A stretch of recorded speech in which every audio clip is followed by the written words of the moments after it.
Proche-Orient maintenant, cette question, se dirige-t-on vers une guerre d'ampleur entre Israël et le Hezbollah libanais? Si oui, pourrait-elle menacer l'Europe?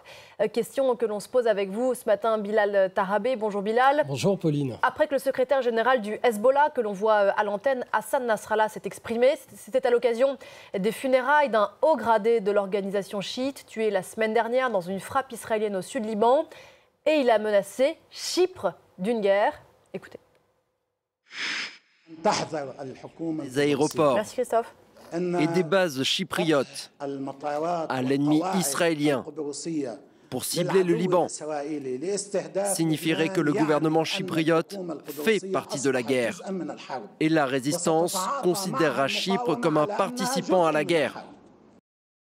Bilal Tarabé, on sait que l'armée israélienne, et on en a parlé hier, a déclaré ces dernières heures que des plans opérationnels pour une offensive au Liban ont été validés, mais que vient faire Chypre là-dedans ? Alors, il faut savoir, Pauline, que dans le même discours, juste après ce qu'on a entendu, Hassan Nasrallah a ajouté « Nous savons qu'Israël mène des opérations chaque année à Chypre et qu'il utilisera les aéroports et infrastructures de l'île en cas de guerre avec le Liban. Nous nous considérerons donc en cas de guerre avec Chypre à ce moment-là. » Les mots sont forts.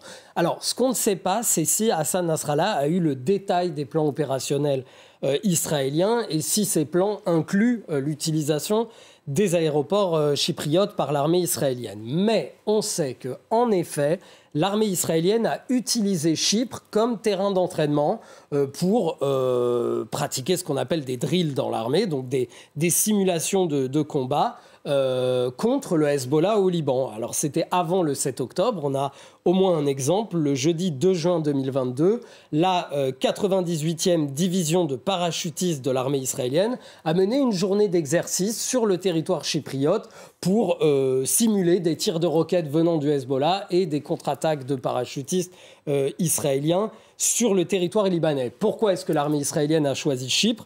Tout simplement parce que son relief est similaire à celui du sud Liban. Il faut préciser, c'est important, que Chypre n'avait pas participé directement à cet exercice, mais que Benny Gantz, qui était ministre de la Défense à ce moment-là, avait tout de même salué l'alliance stratégique entre Chypre et Israël.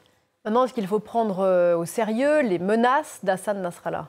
Alors, on ne sait jamais ce qu'il peut se produire, et pour ça, il faudrait qu'il y ait effectivement des opérations de guerre israéliennes partant des aéroports chypriotes pour frapper le Hezbollah sur le territoire libanais. Sauf que, premièrement, d'abord, on ne voit pas pourquoi Israël irait frapper le territoire libanais depuis Chypre quand il peut le faire depuis son propre territoire, comme ça a été le cas à de nombreuses reprises ces 30 dernières années. Deuxièmement, pardon pour l'ironie, mais si Vladimir Poutine lui-même n'attaque pas un pays de l'Union européenne, on ne voit pas vraiment comment une organisation comme le Hezbollah irait déclarer la guerre à un pays membre de l'Union européenne. Et enfin, troisièmement, je vous propose de regarder une carte de Chypre. Vous verrez sur cette carte que Chypre abrite depuis son indépendance 2 bases militaires souveraines britanniques, que l'une d'elles, qui est au sud, à Crotiri, c'est une base de la Royal Air Force, de l'aviation militaire britannique, et qu'elle sert de point d'appui à l'OTAN dans le contexte de la guerre en Ukraine. Donc on ne peut que se demander pourquoi Hassan Nasrallah est allé menacer Chypre, pays membre de l'Union européenne. On a 2 hypothèses. D'abord, Hassan Nasrallah parle toujours à sa base quand il fait des discours et il veut toujours montrer à sa base que le mouvement est fort et n'a peur de rien ni personne. Mais surtout, deuxièmement, en fait, on peut se dire que Hassan Nasrallah prend les menaces israéliennes très au sérieux, surtout les dernières, et que menacer Chypre, c'est une manière pour lui de forcer l'Union européenne à regarder ce qui se passe et à s'impliquer diplomatiquement dans ce conflit. Et du coup, dernière question, est-ce que les risques sont réels d'une guerre ouverte, d'ampleur, entre le Hezbollah de Hassan Nasrallah et Israël ? Alors, encore une fois, c'est difficile de prévenir l'avenir, mais très brièvement, pour comprendre ce que veut le Hezbollah. Le Hezbollah veut garder le contrôle du Liban. Je vous propose de re-regarder la carte du Liban. C'est un pays qu'il contrôle. Il faut savoir que depuis le 7 octobre, le Hezbollah n'a pas gagné grand-chose. C'est un euphémisme. Il a perdu près de 400 combattants. Voilà, on la voit cette carte derrière moi, vous voyez toutes les zones en vert, donc la frontière avec la Syrie, la plaine de la Beka au centre, la région de Beyrouth, tout le sud du Liban, sont des zones contrôlées par le Hezbollah. Ils contrôlent tous les endroits stratégiques du pays. Depuis le 8 octobre, le Hezbollah a perdu près de 400 combattants. Il a perdu des cadres de haut niveau.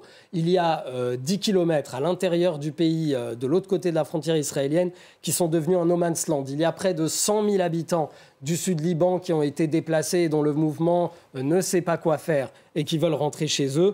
Donc, clairement, ça n'est pas dans son intérêt de vouloir une guerre avec Israël. Maintenant, il le dit lui-même, donc il ne veut pas de guerre totale. Son combat est un front de soutien à ce qui se passe au Hamas. Le seul problème, et ça, je finirai là-dessus, c'est que le Hezbollah n'obéit pas à lui-même, il obéit à l'Iran. Et donc, en fait, il faut savoir ce que l'Iran veut dans ce conflit.